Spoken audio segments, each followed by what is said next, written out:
चला मंडळी, आज बघूया चपाती फुगण्याचं सिक्रेट, तसंच कापसासारखी मऊ छान अशी चपाती कशी होते। तर या सगळ्या काही टिप्स मी तुम्हाला ह्या व्हिडिओमध्ये सांगणार आहे। व्हिडिओ शेवटपर्यंत नक्की बघा। तर सगळ्यात अगोदर मीठ टाकून कणिक मळून घ्यायचे छान, आणि एक 2 मिनिट मळल्यानंतर 25 ते 20 मिनिटासाठी झाकून ठेवायचे। पुन्हा एकदा मिनिटभर मळून घ्यायचं। ही प्रोसेस खूप महत्त्वाची आहे। त्यानंतर छोटी एक चपाती लाटायची, त्याला तेल लावून पीठ भुरभुरून घ्यायचं। डबल घडी मारून देखील तेल लावून पीठ लावून घ्यायचं। त्यानंतर त्याची छान घडी करून पिठामध्ये घोळवून चपाती गोल लाटून घ्यायची।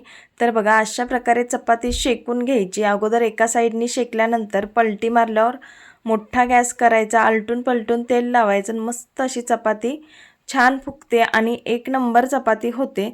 तर सगळ्यात महत्त्वाचं 20 ते 25 मिनिटासाठी पीठ भिजायला ठेवायचं। तेल लावल्यानंतर त्याच्यावर पीठ भुरभुरायचं, म्हणजे छान असे त्याचे लेयर्स पडतात। तर बघा, 3 चपात्या केल्या, सगळ्या फुगल्यात। व्हिडिओ आवडला असेल तर लाईक शेअर, चॅनलला सबस्क्राईब करा।